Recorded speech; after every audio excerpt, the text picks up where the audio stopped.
San Miguel de Allende, A Different Perspective. Part 4, The Life of Meche.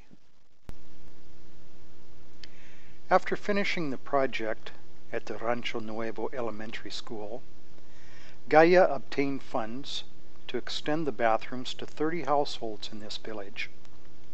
Citlali Caldera, executor of GAIA, explains to us that they formed groups of 5 families to work as teams, making the bathrooms for each home in the group. She told us that she taught them how to do all of the installations, so they would not be dependent on expensive or unavailable plumbers.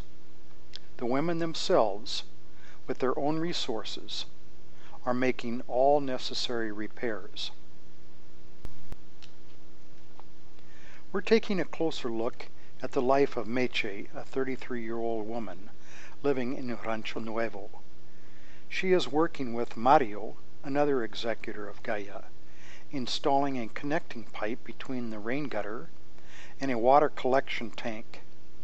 In this arid region, the people need to collect rainwater simply to be able to wash their hands and reduce the incidence of sickness. Meche's bathroom is now ready for use. Citlali shows us how clean it is. Everyone is very proud. Meche's family is composed of 3 children, 2 girls and a boy, her husband who works in San Miguel de Allende, and her. Her youngest daughter is at home with Meche all day because she doesn't go to school yet. We could see the love relationship between the two and the happiness that resulted in having a dignified bathroom. Meche tells us that before, they had to walk a long way or go out at night in order to take care of their most basic human needs. Now she shows us her bathroom that they are using with great pride. We can see her shining eyes and her big face with a big smile. We are surprised at the order and enthusiasm for keeping everything clean, like Citlali has taught them a bathroom should be used. She tells us that it is easy to clean. Now Meche shows us her kitchen and is preoccupied because she didn't have time to clean it. She begins cleaning as she explains how she cooks on a daily basis. A government-supplied stove doesn't work because it consumes more firewood than the campfire on the ground. She shows us that she no longer uses this stove except as a table for storing things.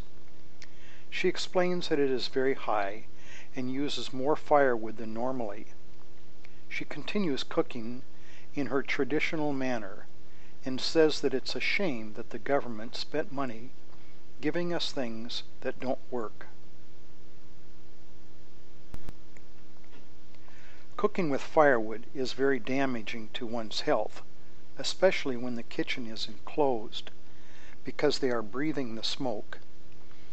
In the case of Meche, her kitchen is open, so the smoke does not remain enclosed, but she is still breathing it daily. The smoke affects the lungs, to say nothing at all of the work of looking for firewood, and the deforestation and the environmental damage. Meche is 33 years old. She is a young woman, but with a fast-paced life for her age.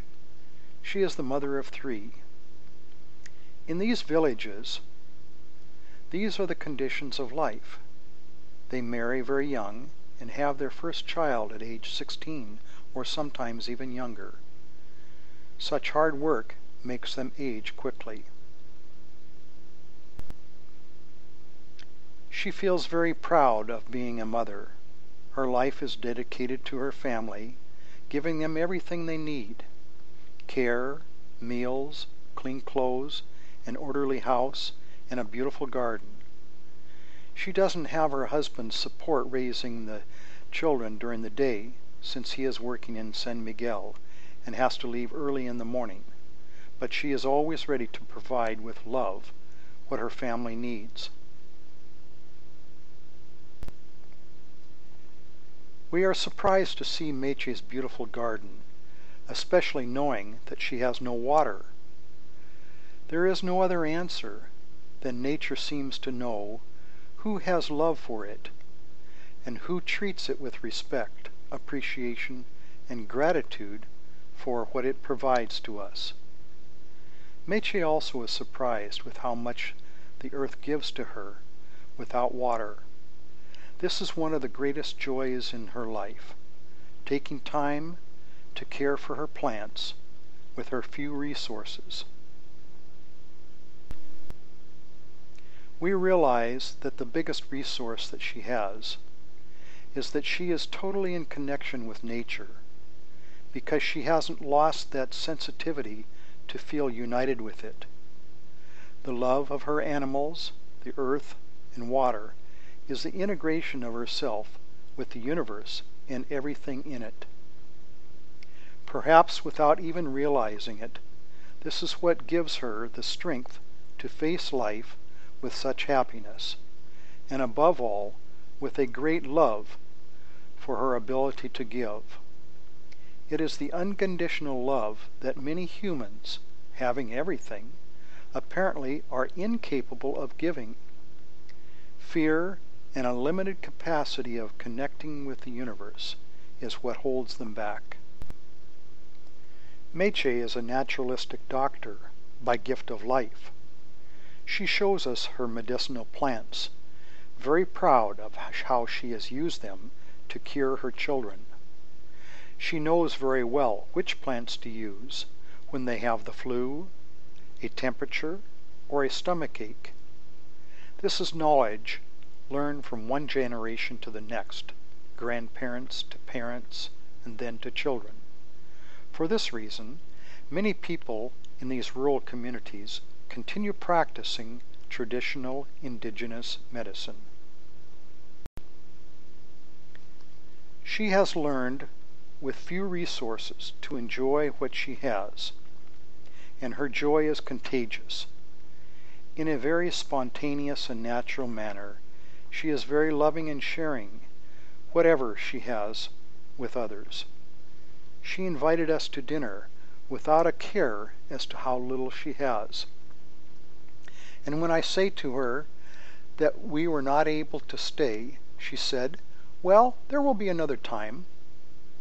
And on leaving, she gave us a sweet squash, saying to Citlali, "Here's something to eat with your family."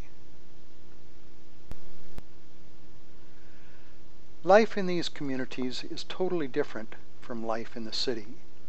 Families work the land. The children learn to plant at a young age, sharing this labor with their parents, having a great family unity. They have fun in nature, enjoying their horses and caring for their animals. The country dwellers produce what they eat. For them, the changes in the economy hardly exist, because they are always in the same financial situation.